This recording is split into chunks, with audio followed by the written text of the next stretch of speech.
Hello, welcome to Faith and Reality. Today, I will be discussing the danger of spiritualizing everything.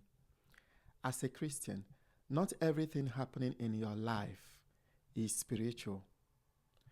Sometimes, spiritualizing everything can harm your faith, your mental health, your physical health, and all aspects of your life, including your relationships. I understand that some of us will be taught that we need to pray everything away. However, sometimes all you just need is to take a break, is to rest, is to use your brain, is to visit a doctor or a therapist. In this video, I'm going to show you real examples of how spiritualizing everything can be dangerous and how our faith and reality can work together. Let me first of all clarify what I mean by spiritualizing everything.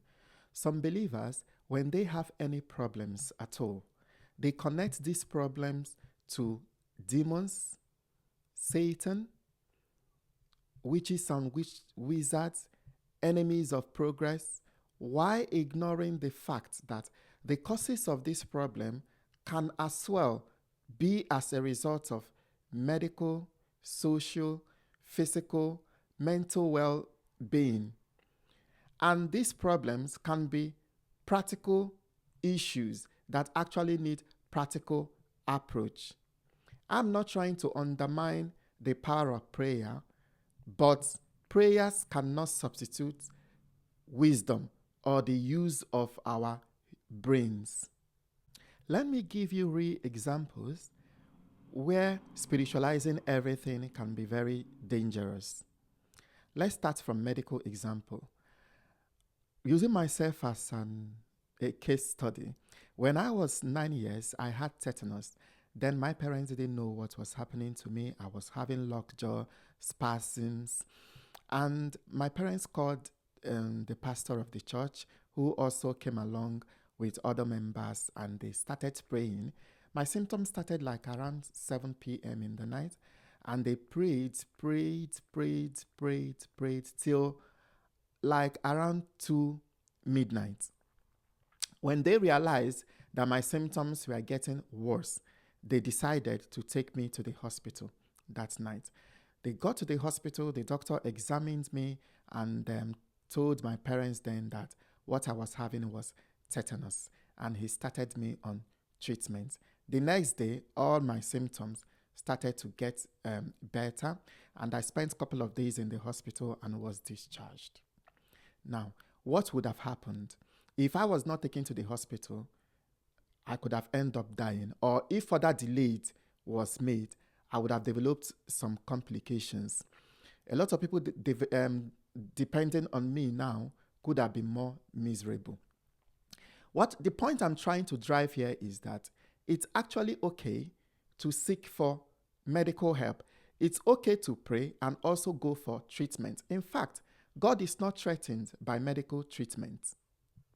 Spiritualizing everything can harm our mental health being. Let me give you a practical example.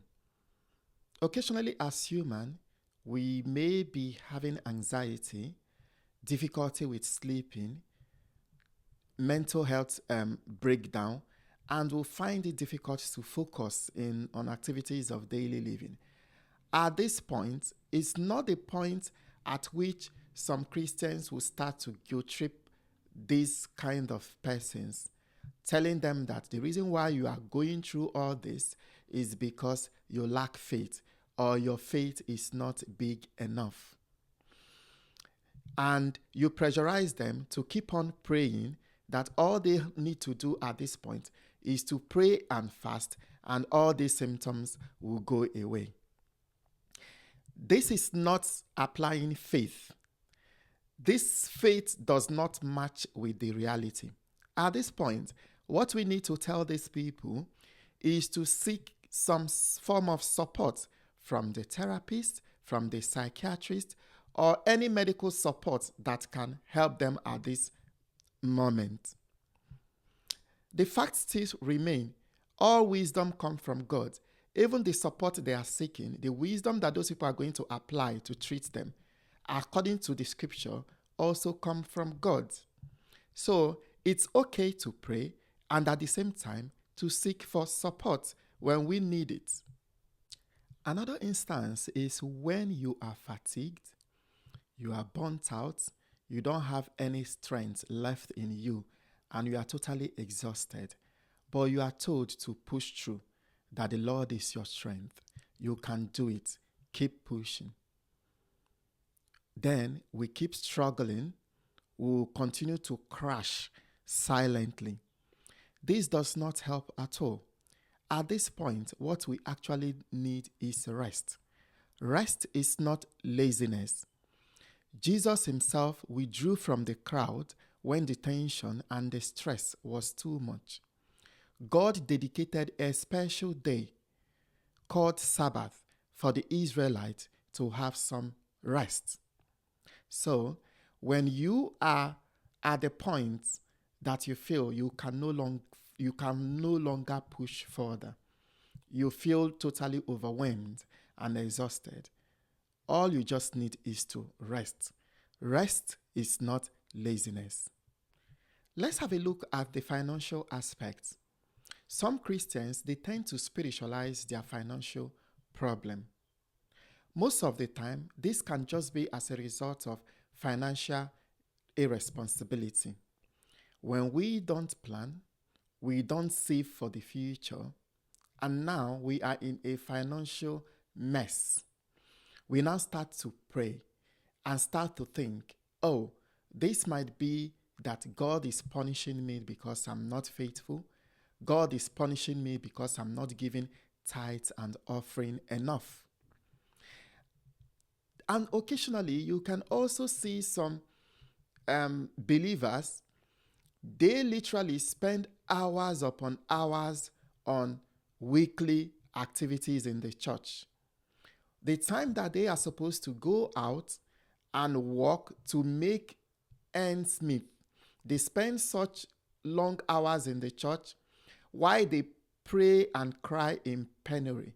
I just see this as financial irresponsibility and not applying our wisdom when we are supposed to apply the wisdom.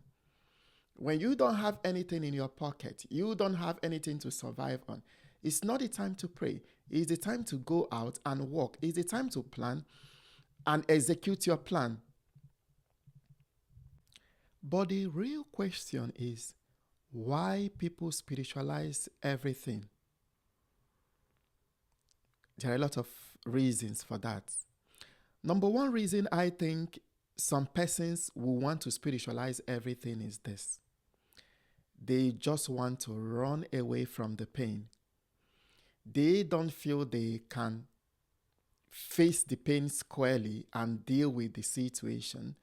Rather, they will prefer to hand over everything to God to deal with while they lie low. Another second reason is this. I feel it's just a simple answer to a complex problem. Because when they are faced with the reality on the ground, and they now feel that, oh, the answer to this reality, the solution to the reality is complex. The easiest way to run away from that reality, to give answer to that problem, it's just to hand it over to God.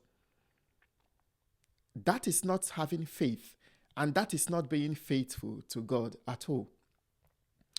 Another reason is that they don't want to take any form of responsibility. They want to push over this responsibility away from themselves. But the fact is, we are humans. We are always faced with problems, with challenges every now and then. And we are designed in a way that we can face this problem, we can challenge this problem, we can apply the wisdom that God has given to us, we can use our brain to solve these problems. When we don't use our brains and when we fail to apply wisdom to our day-to-day life activities. At that point, whatever faith we claim to possess is no longer a healthy faith. What does a healthy faith usually do? A healthy faith, whenever faced with life problems and challenges, will ask itself these three questions. Number one question a healthy faith will ask is this: is this problem spiritual? Number two, is this problem psychological or emotional? Number three, is this problem practical and within my control? Most of our problems are not spiritual at all. In fact, God can walk through doctors, nurses, wisdom, rest, and our ability to apply the most important gift He gave to us, our brain and wisdom. Faith is not pretending everything is spiritual. Faith is trusting God while dealing with reality honestly. If you have been harmed in any way by spiritualizing everything, if you don't mind, you can feel free to share your experience in the comment section. Thank you and do have a lovely day. Bye.